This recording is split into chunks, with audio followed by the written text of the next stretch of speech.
দুনিয়া একটা মোহ, এই মোহের পেছনে মানুষেরা ঘুরছে, বিবি বাল বাচ্চা এর পেছনে ঘুরছে। অথচ এই বিবি বাল বাচ্চা কিয়ামতের দিন মুসিবত হয়ে দাঁড়াবে মানুষের জন্য।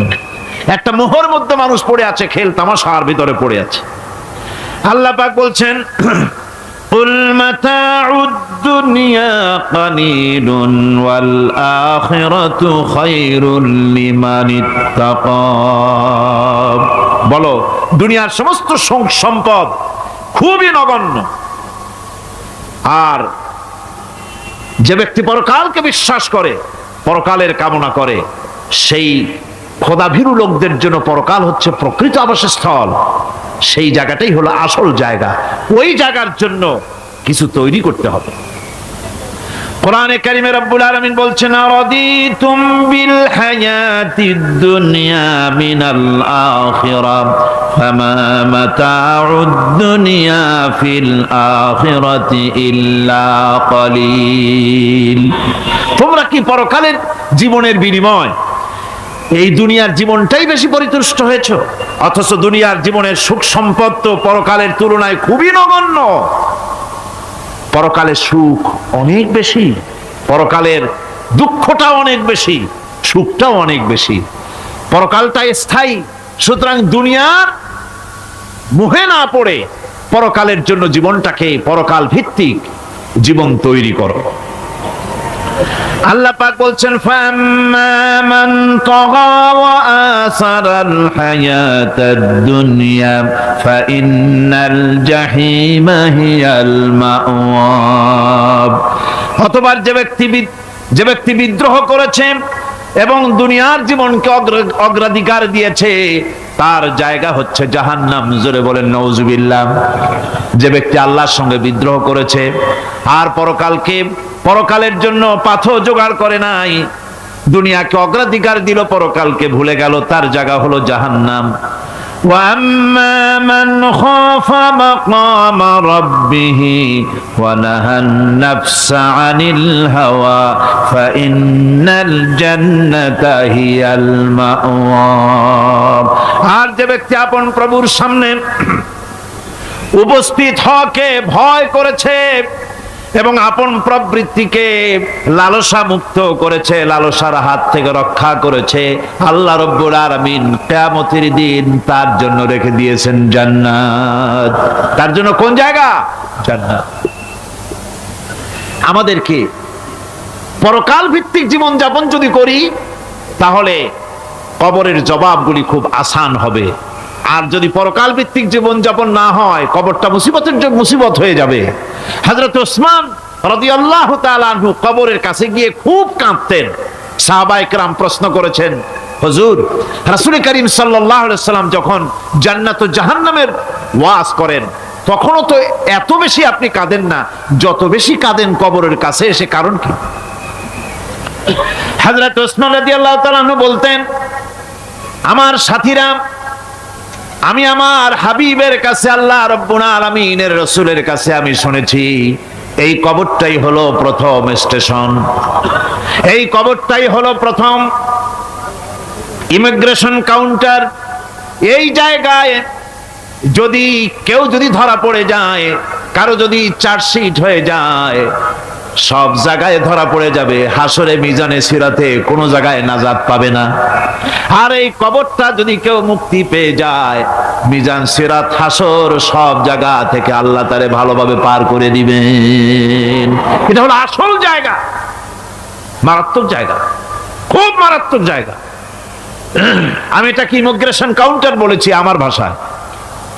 ইমিগ্রেশন কাউন্টার যারা বিদেশ ভ্রমণ করেছেন তারা জানেন। লন্ডন যাবেন, আমেরিকা যাবেন, সৌদি আরব যাবেন, যে কোনো বিদেশে যাবেন, গেলেই পাসপোর্ট তারা দেখবে। পাসপোর্টে আপনার ন্যাশনালিটি কোনটা সেটাই তারা জানতে চাইবে। আপনি কোন দল করেন এটা তারা জানতে চাইবে না। আপনি কোন ভাষায় কথা বলেন তাও তাদের জানার দরকার নাই। প্রথমেই তারা আপনার ন্যাশনালিটি দেখবে, আপনার আইডেন্টিটি কি তারা জানতে চাইবে। তারপরে যদি স্যাটিসফ্যাক্টরি হয়, আপনাকে ভিসা দিয়ে ভেতরে ঢুকবার ব্যবস্থা করে দেবে। আর যদি তারা স্যাটিসফাইড না হয়, তাহলে আপনাকে মেহমানখানায় ঢুকানো হবে গ্রেফতার করে। কবর হচ্ছে এ ধরনের একটি ইমিগ্রেশন কাউন্টার। কবরের ভিতরে মানুষ যখনই রাখা হবে সঙ্গে সঙ্গে দুজন ফেরেশতা আসবে। কবরের কাছে যারা এসেছিল দাফন হয়ে যাওয়ার পর এই লোকগুলি 40 কদম যেতে যতক্ষণ লাগে এর মধ্যেই দুজন ফেরেশতা এসে যাবে, এসে জিজ্ঞেস করবে মান রব্বুকা, তুমি কোন দল করতে? ওটা তাদের জানার দরকার নাই। চাকরি কিসে করতেন ওটা জানার দরকার নাই। ব্যবসা করতেন না চাকরি করতেন প্রয়োজন নেই। প্রথমেই জিজ্ঞাসা করা হবে ন্যাশনালিটি, প্রথমেই জিজ্ঞাসা করা হবে তার ন্যাশনালিটি সম্পর্কে, তার আইডেন্টিটিটা কি, এবং সেটাকে সত্যায়িত করার জন্য বোঝার জন্য 3টি প্রশ্ন। প্রথম প্রশ্ন মান রব্বুকা ওয়া মা দীনুকা ওয়া মান নাবিয়ুকা, তোমার রব কে, তোমার দ্বীন কি, তোমার নবী কে। যদি এই ব্যক্তি বেঈমান হয়, মুনাফিক হয়, সে বলবে হায় হাতা লা আদরি, হায় হাতা লা আদরি, জানি না আমার রবকে আমি জানি না। তোমার দিন কি, দিন কারে কয় বুঝি না। এরপরে আল্লাহর নবী জনাবে মুহাম্মদ রাসূলুল্লাহ সাল্লাল্লাহু আলাইহি ওয়াসাল্লামকে দেখানো হবে, বলা হবে মা কুনতা তাকুলু ফি হাদার রাজুল, এই ব্যক্তি সম্পর্কে তোমার ধারণা কি নিকে, বলবে আমি চিনি না। নাউযুবিল্লাহ। বাস, এরপরে তার যা হবার তাই শুরু হয়ে যাবে। আর যদি বান্দাটা মুমিন হয়, প্রশ্ন করা হবে মান রব্বুকা, জবাব দেবে রব্বি আল্লাহ, আমার রব আল্লাহ রাব্বুল আলামিন। ওয়া মা দীনুকা, দীনুনা ইসলাম, আমার দিন হচ্ছে ইসলাম। এরপরে আল্লাহর নবীকে দেখানো হবে। কয়েক রকমের বর্ণনা আছে, কোন বর্ণনায় আছে হুজুরের আকারে দেখানো হবে, অথবা রাসূলকে সরাসরি দেখানো হবে। বলা হবে মা কুনতা তাকুলু ফি হাদার রাজুল, এই লোকটি সম্পর্কে ধারণা কি। মুমিন ব্যক্তি বলবে হাদা নবিয়ুনা মুহাম্মাদুর রাসূলুল্লাহ সাল্লাল্লাহু আলাইহি ওয়াসাল্লাম, ইনি আমার তো সেই নবী মুহাম্মাদুর রাসূলুল্লাহ সাল্লাল্লাহু আলাইহি ওয়াসাল্লাম। আমরা যেন এই রকমের জবাব দিতে পারি, আল্লাহ কবুল করো।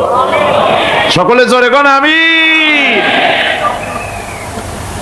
জবাব হয়ে যাওয়ার পর গায়ব থেকে আওয়াজ আসবে ফাফরিশু বিল জান্নাতি ওয়ালবিসু বিল জান্নাহ, ও আমার ফেরেশতারা আমার এই বান্দাকে জান্নাতের পোশাক পরায়া দাও আর কবরটাকে জান্নাতের বিছানা বিছায়া দাও। জান্নাতের পোশাক পরায় দাও, জান্নাতের বিছানা বিছায়া দাও। ইলা মাদ্দা বাসারিহি, তার চোখের দৃষ্টি যতদূর যায় কবরটা ততটা প্রশস্ত করে দাও। এরপর বেহেশতের পোশাক পরাইয়া বেহেশতের বিছানা বিছায়া ফেরেশতা বলবে নম কা নাউমুল উরুস, ঘুমিয়ে যাও। দুলামিয়া যেমন বাসর সজ্জায় নতুন বউ নিয়ে আরামে ঘুমায়, এরকম আরামে ঘুমায় যাও। ইলা ইয়াউমিল কিয়ামা, কিয়ামত পর্যন্ত ঘুমায় থাকো, আরামে ঘুমিয়ে থাকবে। এরপরে সিংহায় ফুৎকার হবে, সিংহার ফুৎকারের আওয়াজে তার ঘুম ভেঙে যাবে। বলবে ইয়া ওয়াইলানা মান বা'সানা মিন মারকাদিনা, হায় আফসোস, আমার এত আরামের ঘুম থেকে কে আমাকে জাগ্রত করলো, আমার ঘুমটারে নষ্ট করলো কে। আওয়াজ আসবে হাদা মা ওয়াদার রহমান ওয়া সাদাকাল মুরসালুন, এটা হচ্ছে রহমানের সেই ওয়াদা, আর মুরসালিনরা নবীরা সত্য কথাই বলেছিলেন, সেই কিয়ামত অনুষ্ঠিত হচ্ছে। আমার বন্ধুগণ, সেজন্য এই দুনিয়ার মোহে পড়ে থাকলে পরে দুনিয়ায় যারা অগ্রাধিকার দিবে দুনিয়াকে পরকালের তুলনায়, জবাব দিতে পারবে না কবরের ভিতরে গিয়া। আর যারা পরকালকে অগ্রাধিকার দিবে, দুনিয়ার চাইতে পরকালকে বেশি অগ্রাধিকার দেবে, আর আল্লাহর ভয় কলিজার ভিতরে রাখবে, কবরের জবাব সঠিকভাবে দিতে পারবে, কিয়ামতের দিন আল্লাহ রাব্বুল আলামিন তাদের জন্য জান্নাত দান করবেন। জোরে বলেন আমিন। দুনিয়াটা হচ্ছে দুনিয়া যেখানে আমরা আছি। আমি আগেই বলেছি দুনিয়া হচ্ছে আদনা শব্দ থেকে এর উৎপত্তি হয়েছে, তুচ্ছ নিকৃষ্ট, এটার দাম নাই, এটার মূল্য নাই। হযরত ইবনে কাইয়িম রাহিমাহুল্লাহ নাওয়ারাল্লাহু মারকাদাহু ওয়া জাআলাল জান্নাতা মাথওয়াহু। হযরত ইবনে কাইয়্যিম তিনি বলছেন, সুন্দর করে বলছেন দুনিয়া সম্পর্কে, মা মাদা ফিদ দুনিয়া আহলামুন ওয়া মা বাকিয়া মিনহা আমানি ওয়াল ওয়াক্তু বাইনাহুমা দায়ুন। মা মাদা ফিদ দুনিয়া আহলামুন, জীবনের যে অংশ ফেলে এসেছি সেটা আজ একটা স্বপ্ন। ওয়া মা বাকিয়া মিনহা আমানি, আর জীবনের যে অংশ সামনে বাকি আছে সেটা এখন একটা আকাঙ্ক্ষা। ওয়াল ওয়াক্তু বাইনাহুমা দায়ুন, আর এর মাঝখান থেকে সময় সব চলে যাচ্ছে। কত বড় কথা চিন্তা করেছেন? জীবনের যে অংশ ফেলে এসেছি তা আজকে স্বপ্ন, তা আজ কি বলেন? স্বপ্ন। আর সামনে যা আছে সেটা আকাঙ্ক্ষা, আর মাঝখান থেকে সময় সব চলে যাচ্ছে। এরপরে তিনি বলছেন, ওয়ামাইয়া সাহাবিদ দুনিয়া ইয়াকুন মিসলা কাবিদিন আলাল মাই খানাতুহু ফুরুজুল আসাবিঈ। দুনিয়াদারের অবস্থা হচ্ছে এই, কেউ যদি দুই হাতে পানি খামসায় ধরে, দুই হাতে কি ধরছে বলেন? দুই হাতে পানি খামসায় ধরেছে, খুব মজবুত করে ধরেছে, 2 মুঠ পানি। বলেন থাকবে কতটুকু? কতটুকু থাকবে? 1 ফোঁটাও থাকবে না, কারণ তার আঙ্গুলের ফাঁক তার সাথে খেয়ানত করবে, আঙ্গুলের ফাঁক দিয়া পানিগুলি সব বেরিয়ে চলে যাবে। সুতরাং দুনিয়া যারা চায় তারা ঠিক পানি খামসায় ধরলে পানি যেমন হাতের ভেতর থেকে খেয়ানত করে চলে যায়, যারা দুনিয়া চায় দুনিয়াও তাদেরকে এভাবে ফাঁকি দিয়ে চলে যায়। তবুও দুনিয়ার মায়া মানুষের এত বেশি। আল্লাহর নবী বলেন, লাউ কানা লি ইবনি আদামা ওয়াদিম মিন যাহাবিন লাহাব্বা ইয়াকুনা লাহু সানিন। এই পৃথিবীতে যদি কাউকে একটা মাঠ ভরে যদি সোনা দেওয়া যায়, লোকটা বলবে রব্বুল আলামিন, আমি যদি আরেকটা মাঠ এরকম সোনা ভরা পেতাম। দ্বিতীয় আরেকটা মাঠ দেওয়া হলে আবার বলবে যদি তৃতীয় আরেকটা মাঠ সোনা ভরে যদি পেতাম। নবীজি বলেন, ওয়ালা ইয়ামলাউ জাওফু ইবনু আদামা ইল্লা তুরাব। মানুষের পেট 3.5 হাত মাটি ছাড়া, কবরের মাটি ছাড়া মানুষের পেট ভরবে না। আরো চাই, আরো চাই, চাওয়ার কোনো শেষ নাই। মানুষ এভাবে করে দুনিয়ার মহব্বতে এমনি পাগল হয়ে যায়, শুধু দুনিয়ার মহব্বত, পরকালকে বেমালুম ভুলে যায়। আমি কিন্তু এই কথা বুঝাতে চাই নাই যে পরকালের মহব্বতে, পরকালের ভয়তে বা পরকালের জন্য দুনিয়া আপনি বাজার ঘাট, বেচা কিনা, ব্যবসা বাণিজ্য সবকিছু ভুলে যান না, তা নয়। ভুল বোঝার কোনো কারণ নাই। পরকালকে অগ্রাধিকার দিতে হবে, মানে দুনিয়াটা চিরস্থায়ী জায়গা নয়। চিরস্থায়ী হচ্ছে কোনটা? আখিরাত। চিল্লায় এখন কোনটা? সুতরাং এখানে যা করতে হবে, আখিরাতে জবাবদিহিমূলক জীবন যাপন করতে হবে। আপনি ব্যবসা করবেন, ওজনে কম দিতে পারবেন না। আপনি খাদ্যে ভেজাল দিতে পারবেন না, চুরি করতে পারবেন না, ডাকাতি করতে পারবেন না, জেনা করতে পারবেন না, বদমাশি করতে পারবেন না, মদ খেতে পারবেন না, সন্ত্রাসী হতে পারবেন না, হাইজ্যাকার হতে পারবেন না, চাঁদাবাজ হতে পারবেন না, মুনাফাখোর হতে পারবেন না, আপনি চোরা কারবারি হতে পারবেন না, ঘুষখোর হতে পারবেন না, সুদখোর হতে পারবেন না। এই সব কাজ পরকালকে বিশ্বাস করলেই এ সমস্ত কাজ থেকে মানুষ বিরত থাকতে পারে। কথা ঠিক কিনা? এটাই হচ্ছে পথ। সুতরাং এই পৃথিবী থাকবে না, এটা কি চিরকাল থাকবে না? এর একটা পরিসমাপ্তি ঘটবে। যেমন করে সারা বছর লেখাপড়া করার পর কলেজে, বিশ্ববিদ্যালয়, মাদ্রাসায়, হাই স্কুলে, সব জায়গায় সারা বছর লেখাপড়া করার পর যেমন পরীক্ষা দেওয়ার একটা দিন আসে, সারা বছর ব্যবসা করার পর হিসাব নিকাশ করার যেমন একটা সময় আসে, সারা মাস চাকরি করার পর বেতন পাওয়ার যেমন একটা দিন আসে, সারা জীবন চাকরি করার পর পেনশন পাওয়ার যেমন একটা সময় আসে, অনুরূপ ভাবে এই দুনিয়া যেদিন শেষ হয়ে যাবে, আল্লাহ নির্ধারিত সময় শেষ হয়ে যাওয়ার পর একটা সময় আসবে যখন আল্লাহ রব্বুল আলামিন সব শেষ করে দিবেন, লন্ডভন্ড হয়ে যাবে, কিছুই থাকবে না। কোরআনে কারিমে আল্লাহ সব বলেছেন, কোরআনে সব আল্লাহ বলে দিয়েছেন। আল্লাহ পাক বলেন, এই পৃথিবীর সব কেমন ভাবে ধ্বংস হবে তার চিত্র আল্লাহ পাক কোরআনে কারিমে তুলে ধরেছেন। ইযাস সামাউ ফাতারাত ওয়া ইযাল কাওয়াকিবু তাসারাত ওয়া ইযাল বিহারু ফুজ্জিরাত ওয়া ইযাল কুবুরু বু'সিরাত। যখন আকাশসমূহ দীর্ণ বিদীর্ণ হয়ে যাবে, তারকাগুলি বিক্ষিপ্ত হয়ে ছিটকে পড়বে, আর সমুদ্রগুলি উচ্ছ্বসিত হয়ে পড়বে, কবরগুলি সব তার ভেতরে যা আছে উদ্গীরণ করে দেবে, তারকাগুলি স্তিমিত হয়ে যাবে। এরপরে সমস্ত আকাশগুলি কাতাইয়িস সিজিল্লিল কুতুব, কিতাবের পৃষ্ঠার মতো একটার পরে একটা ঠাস ঠাস করে পড়তে থাকবে, চূর্ণ বিচূর্ণ হয়ে ভেঙে চুরে একাকার হয়ে যাবে। পাহাড়গুলিকে উড়িয়ে দেওয়া হবে, চন্দ্র এবং সূর্য একাকার হয়ে যাবে। আল্লাহ রাব্বুল আলামিন বলেন ফাইদা বারিকাল বাসার ওয়া খাসাফাল কমার ওয়া জুমিআশ শামসু ওয়াল কমর। চক্ষু যখন বিস্ফারিত হয়ে যাবে, চাঁদ যখন তার আলো হারিয়ে ফেলবে, সূর্য যখন তার আলো হারিয়ে ফেলবে, চাঁদ আর সূর্য সব একাকার হয়ে যাবে, সেই সময়ের অবস্থাটা কি চিন্তা করো। মানুষ হয়রান হয়ে দৌড়াদৌড়ি করবে। وحملت الأرض والجبال فدكتا دكة واحدة। জমিন এবং পাহাড়গুলির মধ্যে আল্লাহ রাব্বুল আলামিন সংঘর্ষ বাঁধিয়ে দিবেন, পাহাড়গুলি ভেঙে চুরে টুকরা টুকরা হয়ে যাবে, পাহাড়গুলি উঁচু করে জমিনের উপরে আছাড় মেরে আল্লাহ রাব্বুল আলামিন ভেঙে চুরে চুরমার করে দিবেন। সুবহানাল্লাহ। ওয়াতাকুনুল জিবালু কালইনিল মানফুস, পাহাড়গুলো পেঁজা ধোনা তুলার মতো করে উড়িয়ে দেওয়া হবে, পাহাড় উড়ে যাবে। সুবহানাল্লাহ। পাহাড় পাথরের তৈরি করা পাহাড়, এই পাহাড়গুলি তুলার মতো হয়ে উড়বে কিভাবে?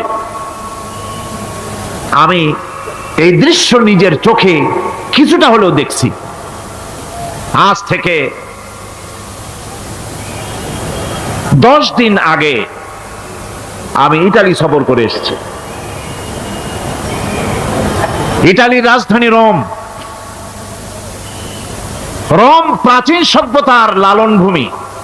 কোরআনে কারিমে সূরা রোম রয়েছে, এই রোম সেই রোম। এখানের বাদশার কাছে রাসূল করিম সাল্লাল্লাহু আলাইহি সাল্লাম হেরাক্লিয়াসের কাছে চিঠি পাঠিয়েছিলেন, সেই রোম।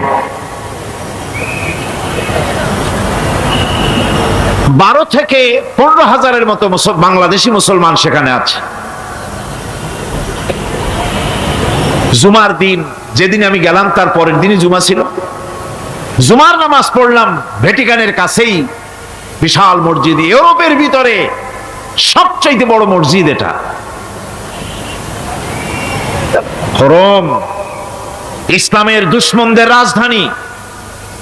সেইখানে যখন আযান হচ্ছে আশহাদু আন্না মুহাম্মাদার রাসূলুল্লাহ, আমার অনুভূতির কথা আপনাদেরকে বোঝাতে পারবো না, কি অনুভূতির সৃষ্টি হয়েছে আমার ভেতরে। ভ্যাটিকানের পোপ এক পাশে, কিছু দূরেই ভ্যাটিকান, ওটা হচ্ছে গোটা পৃথিবীর সমস্ত খ্রিস্টানদের কাবা, ভ্যাটিকান। তার পাশেই বিশাল মসজিদ, সেখানে নামাজ পড়লাম।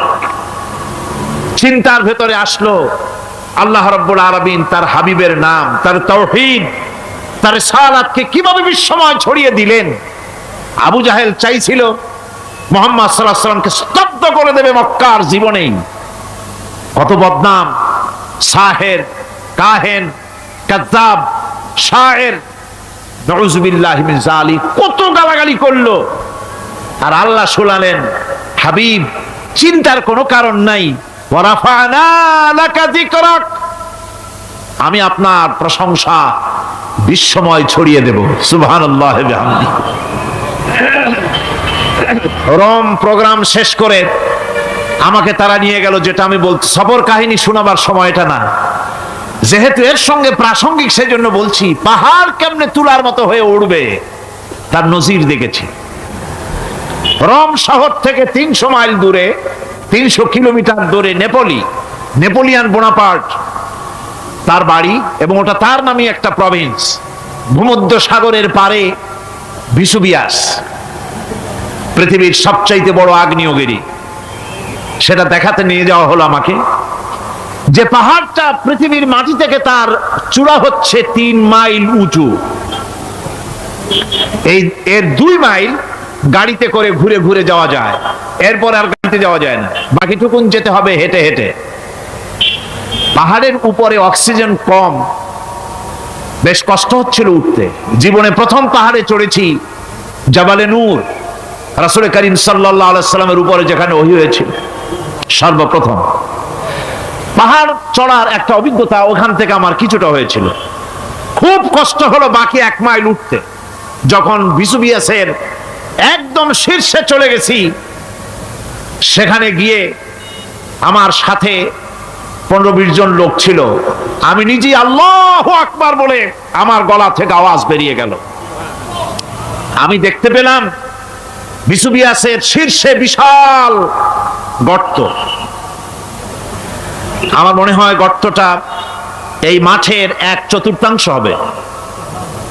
এই মাঠের 1/4 হবে গর্তটা। সেই গর্তটার গভীরতা হচ্ছে 1.5 কিলোমিটার।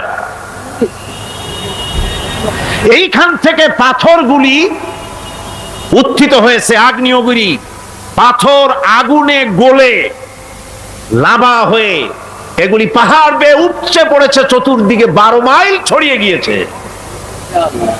আমার মনে পড়লো ওয়াকুদুহান নাসু ওয়াল হিজারা, জাহান্নামের আগুনের ইন্ধন হবে মানুষ আর পাথর।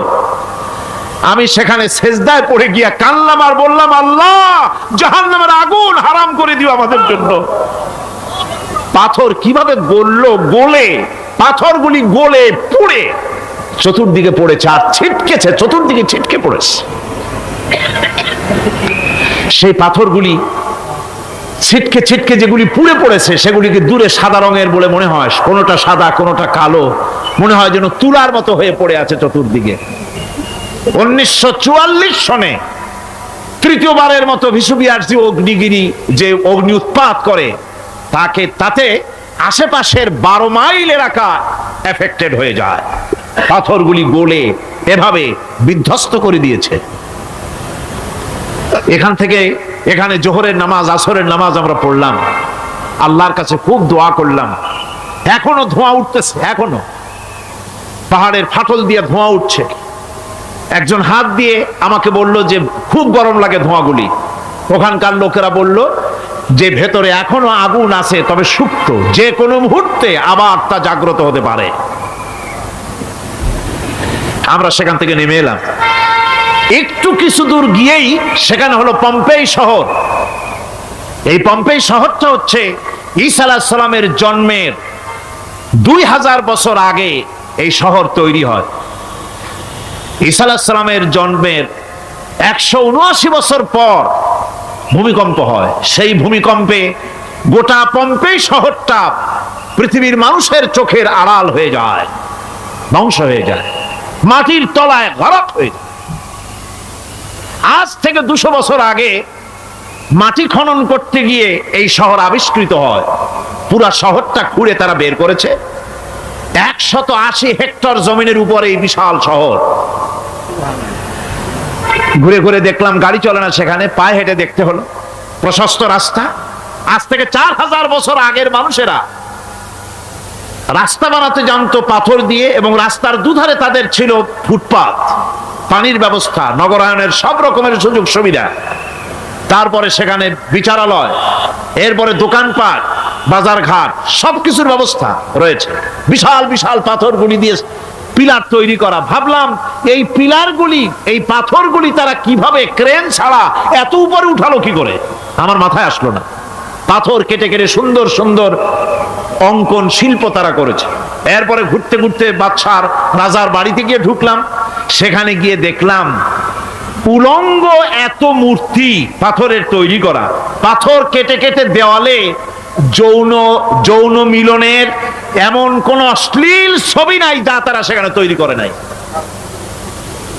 উলঙ্গ মূর্তি আর উলঙ্গ যৌন মিলনের অসংখ্য ছবি দিয়ে এই এলাকা ভরা। তখন আমি বুঝলাম আল্লাহর গজব হওয়ার কারণটা কি, এই শহরটা মাটির নিচে হরক হয়ে যাওয়ার কারণটা কি। আল্লাহ পাক জেনা ব্যভিচার যে দেশে বেশি হয় আল্লাহ পাক বরদাস্ত করেন না। দুশ্চরিত্র যে দেশের মানুষ দুশ্চরিত্র হয়ে যায়, জেনা ব্যভিচার বেশি হতে থাকে, আল্লাহ হরক করে দেন, গজব দেন।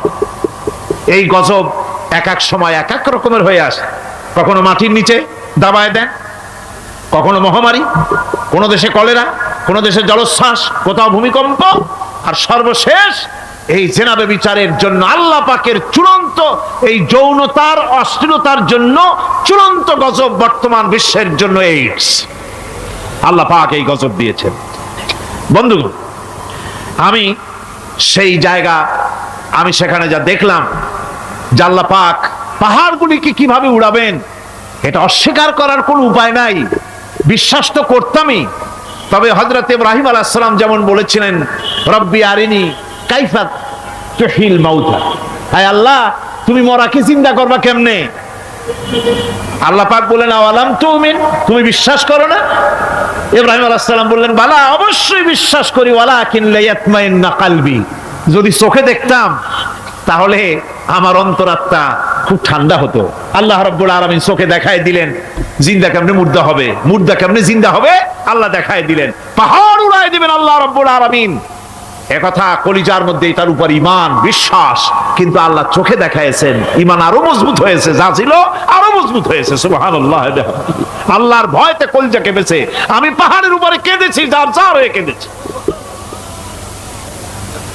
বন্ধুগণ, আল্লাহ সুবহানাহু ওয়া তাআলা এই জন্য বলেছেন কুল সিরু ফিল আরদ, আমার জমিন ঘোরো, ভালো করে দেখো, কাইফা কানা আকিবাতুল মুকাজ্জিবিন, মহা সত্যকে যারা অস্বীকার করেছে তাদের পরিণতি আমি কি করে দিয়েছি, এগুলি চোখে ভালো করে তাকায় দেখো।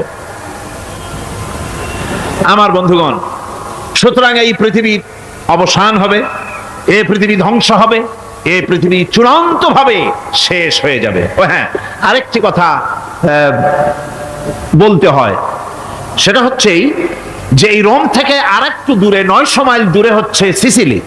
900 মাইল দূরে, সেখানে এই সিসিলি মুসলমানেরা শাসন করেছিল 350 বছর। সেই সিসিলিতে রয়েছে 360টা মসজিদ মুসলমানদের করা। সমস্ত মসজিদগুলি আজ তালা বন্ধ, একটা মসজিদও খোলা নাই। সেখানকার মুসলমানেরা ওয়াজ শুনতে এসেছিল রোমে। আমি তাদের জন্য পরামর্শ দিয়েছি যে গভর্নমেন্টের কাছে তোমরা দাবি জানাও যে অন্তত একটা মসজিদের দরজা আমাদের জন্য খুলে দাও। রোমের অবস্থানরত প্রবাসী বাংলাদেশি মুসলমানেরা আমাকে বলেছে, তাদের অনেকের বাড়ি চট্টগ্রামেও আছে, আমাকে বলেছে তাদের চোখে পানি আসছে বলার সময় যে চিরমের তাফসীর মাহফিল যখন আসে কলজেটা কাঁদতে থাকে যাওয়ার জন্য। তো যাওয়া তো সম্ভব না এত দূর থেকে, আমাদের সালাম বলে দিবেন যত লোক আসবে, আর আমাদের জন্য দোয়া করতে বলবেন যেন এই রোমের ভিতরে আমরা ইসলামের আদর্শের ভিত্তিতে আমরা যেন চলতে পারি। আপনারা দোয়া করুন তাদের জন্য। ভাইরা আমার, এই পৃথিবী একদিন পরিসমাপ্তি ঘটবে এবং আল্লাহর দরবারে আমাদেরকে উঠতে হবে এবং সেখানে আমাদের বিচার হবে। সেখানে আমাদের কি হবে? বিচার হবে। আল্লাহ পাক বিচারটাকে নির্ভুল করার জন্য, সঠিক করার জন্য প্রত্যেকের গলায় আমলনামা ঝুলায় রাখছেন। এখানে রেকর্ডের ব্যবস্থা করা হয়েছে। আল্লাহ পাক বলছেন ওয়া কুল্লা ইনসানিন আলজামনাহু তাইরাহু ফি উনুকিহি ওয়া নুখরিজু লাহু ইয়াওমাল কিয়ামাতি কিতাবান ইয়ালকাহু মানশুরা। আল্লাহ পাক বলেন প্রত্যেকের ভালো মন্দ কর্মফল, কর্মলিপি আমি তার গলায় ঝুলায় রেখেছি। কিয়ামতের দিন সে নিজের কাছে স্পষ্ট সব দেখতে পারবে, কোনো জিনিস বাদ পড়বে না। তার গলায় তার আমলনামা ঝুলানো আছে, সব রেকর্ড হতেছে। আমরা যা করছি সবগুলি রেকর্ড হয়ে যাচ্ছে। বর্তমান বিজ্ঞানীরা আবিষ্কার করেছে যে মানুষের শরীরের ভিতরে ডিএনএ আছে, রক্তের ভিতরে ডিএনএ, এটা একটা কোড। মানুষের রক্তের ভিতরে ডিএনএ আছে। যেমন তার ব্রেনের ভিতরে কতগুলি কোষ আছে, এক একটা কোষ এক এক ধরনের কাজ করে, অনুরূপ ভাবে তার শরীরের ভিতরে রক্তের ভিতরে ডিএনএ আছে। এই ডিএনএটা কি? এই ডিএনএটা হচ্ছে, এই ডিএনএ একটা কম্পিউটারের মতো কাজ করতেছে। লোকটা কি করবে, কোথায় যাবে, সে ভালো হবে মন্দ হবে কি হবে, সব তার ডিএনএ এর মধ্যে রেকর্ডকৃত আছে। এটা বোঝার জন্য একটা সুন্দর দৃষ্টান্ত দেওয়া যায়। যেমন এই কাগজটাকে আপনারা মনে করুন একটা গাড়ির একটা ব্লুপ্রিন্ট, একটা গাড়ির ব্লুপ্রিন্ট। এখানে লেখা আছে গাড়ি কিভাবে তৈরি হবে। এই কাগজটা নিয়ে ঘরের মধ্যে রেখে দিলেন। এখন এই কাগজটা থেকেই অটোমেটিক গাড়ির উইন্ডো তৈরি হলো, শিল তৈরি হলো, গাড়ির বডি তৈরি হলো, চেসিস তৈরি হলো, টায়ার তৈরি হলো, ইঞ্জিন তৈরি হলো, ব্যাটারি তৈরি হলো, পেট্রোল নিল, আর কোন রকমের ড্রাইভার ছাড়াই গাড়ি চলতে আরম্ভ করলো। এই কথাটা যদি মনের মাথার মধ্যে আনতে পারেন যে এটা কিভাবে হইতে পারে, এতে লেখা অনুযায়ী যেভাবে হওয়া যদি সম্ভব হয়, অনুরূপ ভাবে মানুষের রক্তের ভিতরে ডিএনএ এর আবিষ্কার করেছে। এর ভিতরে মানুষের ভালো মন্দ, কোথায় যাবে কি করবে, সবকিছু এর মধ্যে রয়েছে। কোরআনে কারিমে আল্লাহ রাব্বুল আলামিন, আমি গত বছরও বলছিলাম যে বিজ্ঞানের আবিষ্কার যত বাড়বে কোরআন বোঝা মানুষের জন্য তত সহজ হবে। কোন সুবহানাল্লাহ। কোরআন বোঝা মানুষের জন্য তত সহজ হবে। সুতরাং মানুষের গলার সাথে আল্লাহ পাক বলছেন যে একটা আমলনামা আমি ঝুলাই দিয়েছি তার গলার সাথে, সে যা করতেছে ওখানে সব লিপিবদ্ধ হচ্ছে, কম্পিউটারাইজড, কম্পিউটারের মতো এগুলি সব গ্রহণ করতেছে। এগুলি কিয়ামতের দিন তার সামনে হাজির করা হবে। কিয়ামতে যখন আমলনামা তার সামনে দিয়ে বলা হবে, ইকরা কিতাবাকা কাফা বিনাফসিকাল ইয়াওমা আলাইকা হাসিবা, তাকে বলা হবে নিজের কর্মলিপি নিজেই পড়ো, আজ তুমি তোমার নিজের হিসাব নিতে যথেষ্ট। বন্ধুগণ, এই মাহফিলে যত লোক আমরা বসে আছি, আমরা আমাদের হিসাব নিতে যথেষ্ট না আরেকজন লাগবে? কোন আমরা যথেষ্ট কিনা? কথা বোঝেন নাই। আমি বলতে চাইছি এটা, আমরা যদি এখন চোখ বুঝে চিন্তা করি যে পিছনের জীবনে কি করেছি, মনে পড়বে নাকি পড়বে না? বলেন সবাই, পড়বে কি পড়বে না? ছোটবেলায় কবে পায়ের নিচে কাটা ফুটেছিল, কবে কোথায় আছাড় খেয়েছিলেন, কবে কার বেল তাল আম কাঁচা আম চুরি করে খেতে গিয়ে কিল খেয়েছিলেন, তাড়া খেয়েছিলেন, তাকে এখন মনে নাই? আছে। তাহলে কিল, ওই তাল বেল চুরি করতে গিয়ে যে কিলটা খাইছিলেন সেটাও মনে আছে, ভালো মন্দ সব মনে আছে। তাহলে কোন হোটেলের রুমে কি করছিলেন, কোন স্কুলে কোন কলেজে কি করছিলেন, তারপরে জীবনে ছোট বড় ঘটনাগুলি চোখ বুঝলে মনে পড়বে না? এবার হিসাব করেন, মনে যদি পড়ে এবার হিসাব করেন আপনি জান্নাতি না জাহান্নামী। আপনি আপনার নিজের হিসাব নেওয়ার জন্য যথেষ্ট। তাকে হিসাব করতে বলা হবে, তোমার হিসাব, তোমার নিজের হিসাব নেওয়ার জন্য তুমি যথেষ্ট, তোমার হিসাব তুমি নিজেই করো, এটা পড়ো। আর সেই কিয়ামতের দিন কোন সাহায্যকারী মিলবে না। লান তানফাকুম আরহামুকুম ওয়ালা আওলাদুকুম ইয়াউমাল কিয়ামা। লান তানফাকুম, কিয়ামতের দিন কোনো ফায়দা হবে না, অবশ্যই কোনো ফায়দা হবে না, কোনো উপকারে আসবে না। কিয়ামতের দিন তোমার সন্তান, তোমার স্ত্রী, তোমার মাল, তোমার সম্পদ কোন উপকারে আসবে না। কিয়ামতের ময়দানে সেদিন সব তোমার সাথে বিচ্ছেদ করবে, সব পালায় যাবে। সেখানে উৎকোষেরও কোনো কারবার নাই যে ঘুষ টুস দিয়া, ফেরেশতাদের কোন রকম বুঝবাজ দিয়া, আলাদা কোনো চোরাগলি পথ দিয়া একেবারে ফুট করে ভেসতে চলে যাবেন, এমন কোনো সুযোগ নাই। অনেকে বলে হুজুর এমন কিছু দোয়া শিখায় দেন যাতে ওই সব জেহাদ বোমা এগুলি খুব ভয় পাই, ওসব রাস্তা টাস্তা না, খুব সহজে কিছু দোয়া দুরুদ করিয়া আস্তে করে জান্নাতে চলে যাওয়া যায়, এরকম একটা দোয়া, এরকম একটা পথ বলে দেন। আমি বলি ভাই, এরকমের কোন চোরাগলি আমার রাসূল আবিষ্কার করতে পারেন নাই, আল্লাহর পয়গম্বরের ওই ধরনের কোন পথ আবিষ্কার করতে পারেন নাই। সেখানে কিয়ামতের দিন কাউকে উৎকোষ গ্রহণ করার কেউ নাই, উৎকোষ দেওয়া যাবে না। আর উৎকোষ দিবি না কি, আপনার কাছে কিছু নাইও, থাকলেও নেওয়ার কেউ নাই। এই দুনিয়ায় ফাঁকিবাজি করে বহুত কিছু করা যায়, কিন্তু কিয়ামতের মাঠে এগুলি কিছুই চলবে না। اليوم لا ينفع مال ولا بنون, কিয়ামতের দিন ধন সন্তান সন্ততি আর সম্পদ কোনো কাজে লাগবে না। সেদিন শুধু আমল আমল যদি ভালো হয় কাজে লাগবে, আমল খারাপ হবে সব শেষ হয়ে যাবে।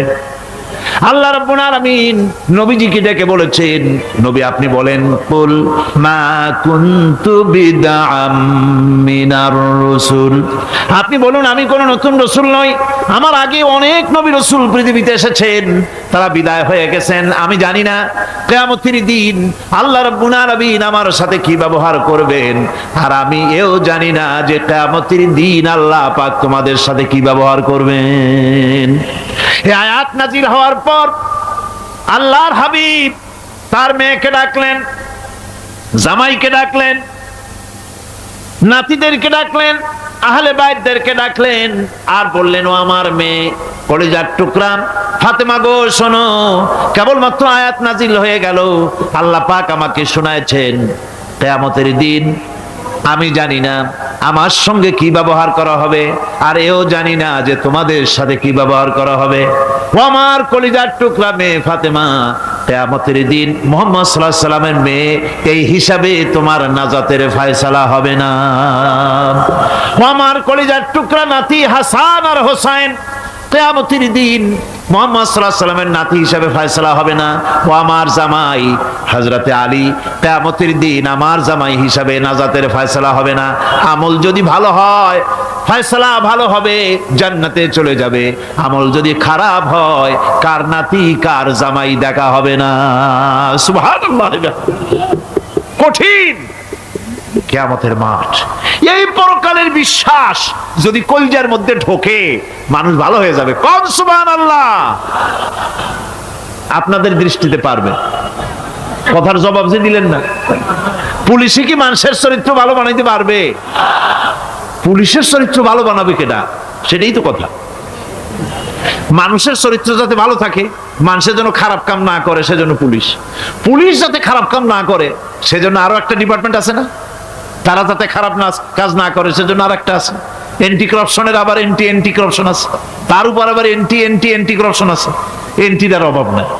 সুতরাং পুলিশ দিয়া, বিডিআর দিয়া, আর্মি দিয়া মানুষের, দেশের, জাতির চরিত্র ভালো বানানো যায় না। রাসূলুল্লাহ এ দিয়ে বানান নাই, এটা ইসলামের নিয়ম নয়। পুলিশ দিয়া, আর্মি দিয়া দেশের মানুষের চরিত্র ভালো বানানো যায় না। চরিত্র ভালো বানানো যায় কেবলমাত্র পরকালের ভয় দিয়া। কি কিসের ভয় দিয়া? ওই যে মক্কার জীবনে ওই সমস্ত মানুষগুলি যারা চুরি করত, ডাকাতি করত, জেনা করত, বদমাশি করত, যারা শয়তানি করত, যারা মানুষকে খুন করত, এই মানুষগুলি এত ভালো হয়ে গেল, যারা চুরি ছেড়ে দিল, ডাকাতি ছেড়ে দিল, জেনা ব্যভিচার ছেড়ে দিল, এত ভালো হয়ে গেল, পৃথিবীর মধ্যে সেরা মানুষ তারা হয়ে গেলেন। জোরে বলেন সুবহানাল্লাহ। নবীর সাহাবীরা পৃথিবীর শ্রেষ্ঠ সন্তান, নবীর সাহাবীরা পৃথিবীর সেরা মানুষ, তাদের চাইতে সেরা মানুষ নবীদের পরে আর কেউ হতে পারে না। জোরে কোন সুবহানাল্লাহ। নবীর পরে পৃথিবীতে শ্রেষ্ঠ মানুষ কারা? সাহাবায়ে কেরাম রিদওয়ানুল্লাহি তাআলা আলাইহিম আজমাইন। ওনারা তো কুফরের মধ্যে ছিলেন, শিরকের মধ্যে ছিলেন, চুরি, ডাকাতি, জেনা, ব্যভিচার এমন কোনো পাপ নাই যা করা হয়নি। তারপরে যখন আল্লাহর নবীর কাছ থেকে তাওহীদ, রিসালাত ও আখিরাতের দাওয়াত পেলেন, কি সোনার মানুষ এক একজন হয়ে গেলেন। সুবহানাল্লাহ। যারা ছিলেন নারীর সতীত্বের জম, তারা হয়ে গেলেন নারীর সতীত্বের পাহারাদার। যারা মানুষের মাল চুরি করত, ডাকাতি করত, তারা রাতভর মানুষের মালের পাহারা দিল, মানুষের রক্তের পাহারা দিল। সুবহানাল্লাহ বিহামদি। রক্ত ও সম্পদের পাহারা দিল। রাসূল বললেন, খায়রুল কুরুনে কারনি, সর্বশ্রেষ্ঠ যুগ তো আমার যুগ। বন্ধুগণ, এরপরে একটা জীবন আসবে ওই কিয়ামতের ময়দানে। এই পরকালের বিশ্বাসটা গুরুত্বপূর্ণ ব্যাপার, আমাদের সব কিছুর হিসাব দেওয়া লাগবে। আল্লাহ পাক বলেন, ইন্নাস সামআ ওয়াল বাসারা ওয়াল ফুআদা কুল্লু উলাইকা আনহু মাসউলা। নিঃসন্দেহে মানুষের শ্রবণ শক্তি, দর্শন শক্তি এবং তার অন্তঃকরণের কল্পনা সম্পর্কে আল্লাহ রাব্বুল আলামিনের কাছে জিজ্ঞাসিত হতে হবে। কান দিয়া কি করেছিল, চোখ দিয়া কি করেছিল, মুখ দিয়া কি করেছিলে, হাত দিয়ে কি করেছিলে, সবকিছুর জবাব আল্লাহ রাব্বুল আলামিনের কাছে দিতে হবে। সবটার জবাব দিতে হবে। কোনো কিছু বাদ যাবে না। এমনকি মনের ভিতরে যে কল্পনা আমরা করি, এই কল্পনার হিসাবও আল্লাহর দরবারে দিতে হবে। কোরআনে কারীম বলছেন, ওয়া ইন তুবদু মা ফি আনফুসিকুম আও তুখফুহু ইউহাসিবকুম বিহিল্লাহ। মনের ভিতরে তুমি যেটা কল্পনা করো সেটা প্রকাশ করো, অথবা তুমি গোপন রাখো, যাই তুমি করো না কেন, আল্লাহ রাব্বুল আলামিন এর হিসাবও তোমার কাছে নেবেন। ফায়াগফিরু লিমান ইয়াশাউ ওয়া ইউআযিবু মান ইয়াশাউ ওয়াল্লাহু আলা কুল্লি শাইইন কাদির। মহান আল্লাহ পাক বলেন, করার পর তোমার মনের ভিতরে কি কল্পনা করেছিলে ওইটার হিসাব আমি নেব। হিসাব নেওয়ার পর যারে খুশি ক্ষমা করে দেব, যাকে খুশি শাস্তি প্রদান করব। সবকিছুর উপরে আল্লাহ রব্বুল আলামিন শক্তিমান, সব তিনি করতে পারেন, সমস্ত কুদরত রয়েছে তার। সুতরাং মানুষদেরকে, আল্লাহর বান্দাদেরকে বিশ্বাস করতে হবে যে আমার কোনো কথা বাদ যাবে না। কথাগুলি রেকর্ড হচ্ছে, কথা রেকর্ড হচ্ছে। আমি যে ওয়াজ করতেছি এই কথাগুলি রেকর্ড হচ্ছে নাকি হচ্ছে না? অনেক টেপ রেকর্ডার রেকর্ড হচ্ছে, অডিও ভিডিও হচ্ছে। আজ থেকে 50 বছর পর যদি এই রেকর্ড বাজানো হয়, আমাকে যদি বলা হয় যে আপনি অমুক জায়গায় অমুক কথা বলেছেন, আমি যদি বলি না আমি কথা বলি নাই, তারপরে যদি রেকর্ড বাজানো হয়, তাহলে আমি কথা যে বলি নাই যদি বলি, তাহলে এটা ধরা পড়বে না? সেখানে ধরা পড়বে না? তাহলে এই মানুষের কথা প্লাস্টিকের ফিতায় রেকর্ড করে 50 বছর, 100 বছর, 200 বছর, 500 বছর যদি প্লাস্টিকের ফিতায় এটাকে চলচ্চিত্র করে অথবা টেপ রেকর্ডারে করে যদি ধরে রাখা যায়, এই বুদ্ধিটা কে দিলেন কন্ত দেখি? সবাই কন্যা এই বুদ্ধিটা দিলেন কে?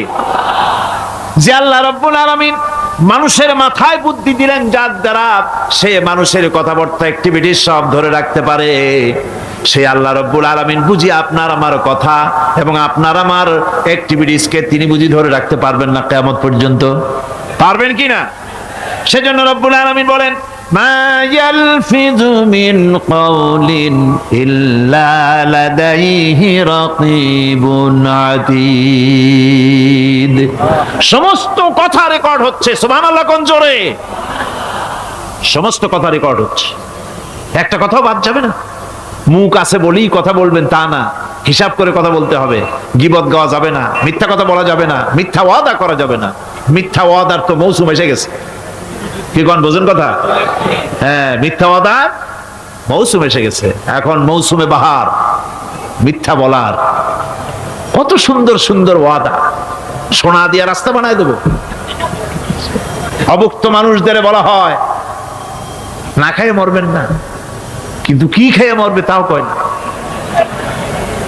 আমরা যদি যাইতে পারি তাহলে মটকির মতো রসগোল্লা বানায় দেব, গরুর গাড়ির চাকার মতো জিলাপি বানায় দেব। খাইতে গিয়ে হা করে চিত হয়ে থাকবে। কত রঙিন রঙিন কথা।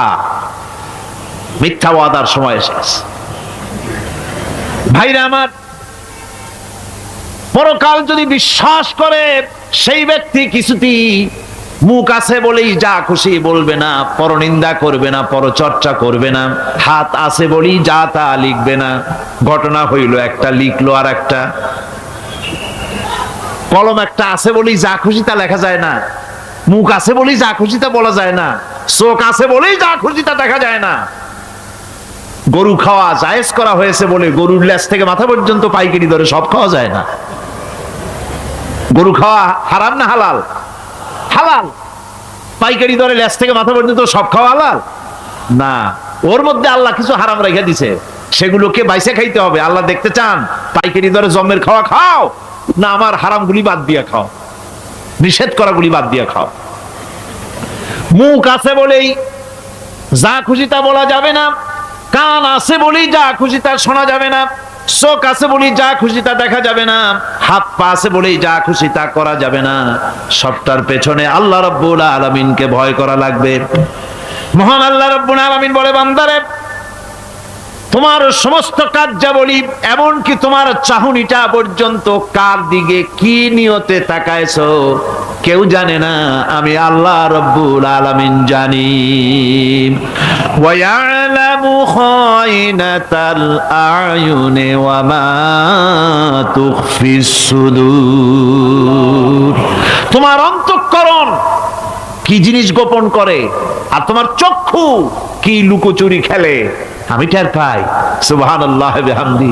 চশমার ফাঁক দিয়া কি দেখো, কারে দেখো, কি নজরে দেখো, সানগ্লাস পরিয়া কেউ ঠিক পায় না, আমি ঠিক পাই। সুবহানাল্লাহ, জোরে কান সুবহানাল্লাহ। সুতরাং চোখের নজরের হিসাব হবে, হাতের কাজের হিসাব হবে, পায়ের চলার হিসাব হবে, আপনার বলার হিসাব হবে, মুখে যা বলেছেন, যা করেছেন, হাত পাও দিয়ে যা করেছেন, সবকিছুর হিসাব হবে কিয়ামতের দিন। আল্লাহর দরবারে সবকিছু উপস্থিত হবে, কোনো জিনিস বাদ পড়বে না। ফামান ইয়ামাল মিসকালা যাররাতিন খায়রান ইয়ারা ওয়া মান ইয়ামাল মিসকালা যাররাতিন শাররান ইয়ারা। ছোট্ট একটা ভালো কাজ যদি করো তাও হাজির করা হবে সামান্যতম ভালো কাজও তোমার বাদ পড়বে না, আর ক্ষুদ্রতম কোনো খারাপ কাজ করলে তাও উপস্থিত করা হবে, সব তোমার সামনে, কোনো জিনিস বাদ পড়বে না, সব দেখতে পাবে কিয়ামতের দিন। ভালো কাজটাও আর খারাপ কাজটাও আল্লাহর কাছে সেদিন আল্লাহ পাক মানুষের সামনে উপস্থিত করে দিবেন। আল্লাহ পাক বলছেন সেদিন এই জমিন তার ভিতরে যা লুক্কায়িত ছিল জমিন সব বের করে দেবে। কান্নাহুম জারাদুম মুনতাশির। টিড্ডি ফড়িংগুলি পোকাগুলি মাটির থেকে যেমন বেরোয়, এ মাটির ভিতরে যা আছে কিয়ামতের দিন সব মাটি বের করে দেবে। ইযা যুলজিলাতিল আরদু জিলজালাহা ওয়া আখরাজাতিল আরদু আসকালাহা ওয়া ক্বালাল ইনসানু মা লাহা। এ জমিনকে ঝাঁকি মারা হবে প্রবল এক ঝাঁকুনি, প্রবল এক ঝাঁকুনিতে এই পৃথিবীর মধ্যে যা কিছু আছে সব বেরিয়ে যাবে। সুবহানাল্লাহ কইতে ইচ্ছা করে না মিয়ারা? এক ঝাঁকুনিতে পৃথিবী সব বের করে দেবে। মানুষ हैरान হয়ে বলবে কি হয়েছে, এ মাটির হলোটা কি? আমার বন্ধুগণ, মানুষ हैरान হয়ে গিয়ে বলবে মাটির কি হলো? আল্লাহ রাব্বুল আলামিন বলেন ইয়াউমাইদিন তুহাদ্দিসু আখবারাহা বিআন্না রাব্বাকা আওহালাহা। জমিনের উপরে যা ঘটেছে জমিন তা সব বের করে দেবে, সব প্রকাশ করে দেবে। আর এটা এই জন্য হবে যেহেতু তার রবের হুকুম হয়েছে, তার রব হুকুম করেছে বের করে দে। জমিনের ভিতরে আছে যা সব বেরিয়ে যাবে, আকাশ ভেঙে পড়বে, পাহাড় উড়ে যাবে, জমিনের ভিতরে যা আছে সব উপরে চলে আসবে, পৃথিবীতে সব শেষ, কিচ্ছু নাই, আকাশ নাই, পাহাড় নাই, সমুদ্র নাই, সব একাকার, চন্দ্র নাই, সূর্য নাই, তারকা নাই, গ্যালাক্সি নাই, মহাশূন্য নাই, সব শেষ। আল্লাহ রাব্বুল আলামিন সমস্ত ফেরেশতাদেরকে শেষ করে দিবেন, সকলের মওত হয়ে যাবে, কেউ আর থাকবে না, এমনকি হযরতে আজরাইল মালাকুল মউত তিনিও থাকবেন না, সব আল্লাহ রাব্বুল আলামিন মৃত্যু করে দিবেন। এরপরে আল্লাহ রাব্বুল আলামিন একা তিনি বলবেন ইয়া দুনিয়া আইনা আনহারুকি, এ পৃথিবী তোর সেই সমুদ্রগুলি কোথায়, নদীগুলি কোথায়? ইয়া দুনিয়া আইনা আশজারুকি, হে দুনিয়া তোমার গাছগুলি কোথায়? এত বন বনানি, এত গাছ ছিল। ইয়া দুনিয়া আইনা জিবালুকি, হে পৃথিবী তোর জমিনে যত পাহাড় ছিল পাহাড়গুলি কই? যত স্বৈরাচার ছিল জমিনের উপরে, যারা স্বৈরাচারী মনোবৃত্তি নিয়ে মানুষ ধ্বংস করেছে, দেশ ধ্বংস করেছে, মায়ের বুক খালি করেছে, ওই স্বৈরাচারগুলি কই? কোনো জবাব নাই। আল্লাহ পাকের পরে বলবেন লিমানিল মুলকুল ইয়াউম, কার রাজত্ব? আজকে রাজত্বটা কার? আল্লাহ তিনবার আওয়াজ দিবেন, আজকে রাজত্ব কার? আল্লাহ পাক যখন তিনবার করে ডাক দিবেন, কোনো জবাব নাই, কোনো জবাব নাই। কে জবাব দেবে? আল্লাহ রাব্বুল আলামিনের সামনে কার ক্ষমতা আছে কথা বলার? কেউ তো নাই, সব শেষ। আল্লাহ পাক বলবেন লিল্লাহিল ওয়াহিদুল কাহ্হার, একমাত্র পরাক্রমশালী আল্লাহ রাব্বুল আলামিনের রাজত্ব আজ। সেই হাসরের মাঠে আমাদের সকলকে উপস্থিত হয়ে যেতে হবে। কেউ আমরা এখান থেকে বাঁচতে পারবো না, সবাইকে উঠতে হবে। অপরাধীরা সেখানে অসহায় হয়ে যাবে, অপরাধীরা অসহায় হয়ে যাবে। আল্লাহ পাক বলেন فَإِذَا جَاءَتِ الصَّاخَّةُ يَوْمَ يَفِرُّ الْمَرْءُ مِنْ أَخِيهِ وَأُمِّهِ وَأَبِيهِ وَصَاحِبَتِهِ وَبَنِيهِ। অবশেষে যখন কান ফাটানো আওয়াজ আসবে, এই আওয়াজ সেদিন মানুষ নিজের মা বাপ ভাই বোন সব থেকে বিচ্ছিন্ন হয়ে যাবে, সব একের থেকে আরেকজন পালায়ে যাবে, হারায় যাবে, কেউ কাউকে আর খুঁজে পাবে না। সেদিন ওই কিয়ামতের মাঠে বিভীষিকাময় দৃশ্য, মানুষ হয়রান হয়ে যাবে।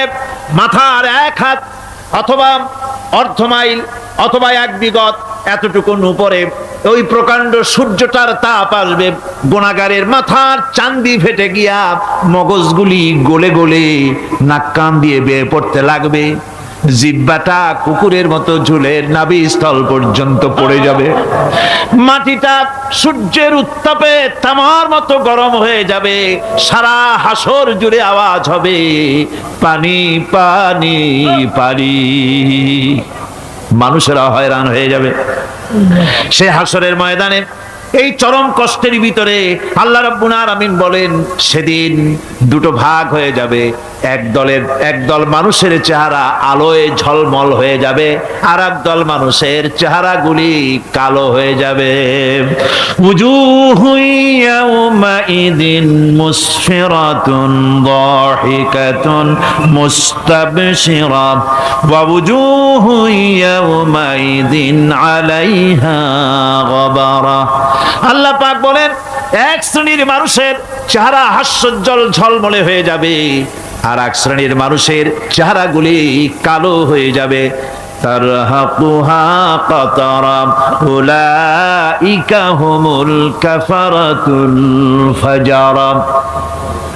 হাস্যোজ্জ্বল স্বচ্ছন্দপূর্ণ সুন্দর উজ্জ্বল ঝলমলে চেহারা হবে ঈমান আনার কারণে, পরকালকে বিশ্বাস করার কারণে, আল্লাহ এবং রাসূলের কথা অনুযায়ী জীবন যাপনের কারণে চেহারাটা উজ্জ্বল হয়ে যাবে। আর আল্লাহর নাফরমানি, রাসূলের নাফরমানি, পরকালকে অস্বীকার করার কারণে কাফেরগুলির চেহারা, মুনাফিকগুলির চেহারা কালো হয়ে যাবে। তাদেরকে আলাদা করে দেওয়া হবে।